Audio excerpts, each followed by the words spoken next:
Xin chào quý vị. Chào mừng quay trở lại kênh Trí tuệ Phật học. Nối tiếp series Hai con đường, một cội nguồn. Tập trước, chúng ta đã nghe hai vị học giả cùng nói về hai con đường Phật Pháp. Một hướng về đời sống hiện tại và một hướng nhìn xa hơn, vượt khỏi luân hồi. Và rồi, cuộc đối thoại bước sang một đề tài sâu sắc hơn. Một câu hỏi mà nhiều người học Phật ngày nay vẫn băn khoăn. Tái sinh có thật không? Nghiệp báo là quy luật tự nhiên hay chỉ là biểu tượng đạo đức? Stephen không phủ nhận, nhưng cũng không khẳng định tái sinh theo nghĩa truyền thống. Tôi không có ký ức về đời trước, cũng không thấy bằng chứng khoa học nào cho thấy tái sinh là có thật. Nhưng tôi thấy rõ rằng mọi hành động, mọi lời nói, mọi ý nghĩ đều đang tái sinh trong đời sống này. Ví dụ, mỗi khi ta giận, ta sinh ra một thế giới của sân hận. Mỗi khi ta hiểu, ta sinh ra một thế giới của an lành. Đó chính là tái sinh, không ở đời sau, mà ngay trong từng khoảnh khắc của đời này.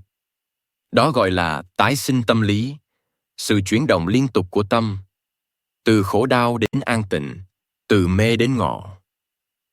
Nếu hiểu như vậy, thì nghiệp và tái sinh không còn là niềm tin, mà là hiện tượng ta có thể thấy ngay bây giờ.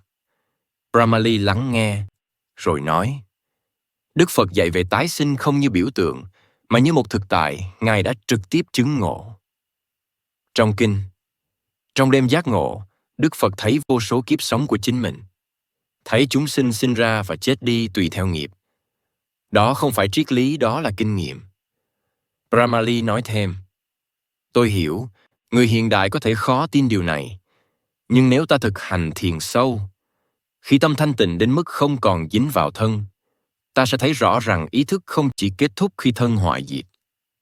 Không ai bắt buộc phải tin. Nhưng nếu xem tái sinh chỉ là ẩn dụ, ta sẽ bỏ mặc phần sâu nhất trong giáo pháp. Đó là niềm tin rằng giải thoát khỏi luân hồi là có thật.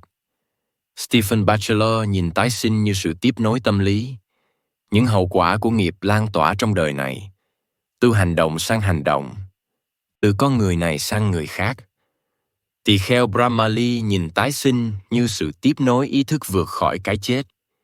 Một quá trình vi tế mà chỉ tâm chung mới thấy được.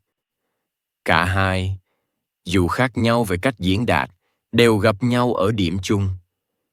Mỗi hành động đều mang hậu quả. Và chính trách nhiệm đạo đức mới là cốt lõi của nghiệp. Tôi có thể không tin vào đời sau, nhưng tôi tin rằng mọi lời tôi nói hôm nay sẽ tạo nên thế giới mà tôi và người khác phải sống. Và tôi tin rằng, ngay cả sau khi thân này tan rã, năng lượng của tâm vẫn tiếp tục, như ngọn lửa được truyền từ cây nến này sang cây nến khác. Một người hỏi, vậy Phật giáo có mâu thuẫn với khoa học không? Stephen nói, không, tôi nghĩ Đức Phật là người đầu tiên dạy cách quan sát chính mình, như một nhà khoa học của tâm. Khoa học hiện nay chỉ mới khám phá vật chất, còn Đức Phật đã khám phá tâm, thứ tinh tế và sâu hơn rất nhiều. Dù khoa học chưa thể chứng minh tái sinh, nhưng Phật Pháp vẫn là phương pháp để con người sống có ý nghĩa, có trách nhiệm và bớt khổ đau.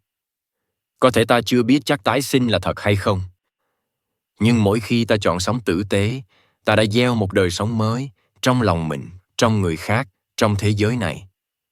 Tái sinh, dù là biểu tượng hay thực tại, vẫn nhắc ta nhớ rằng mỗi hành động đều quan trọng và mỗi giây phút tỉnh thức đều là một kiếp sống mới.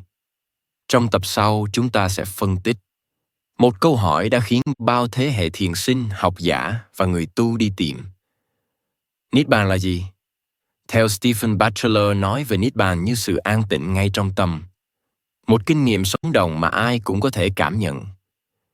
Và theo tỳ kheo Brahmali nói về Niết bàn như đích đến siêu việt, sự chấm dứt luân hồi điều Đức Phật đã chứng ngộ.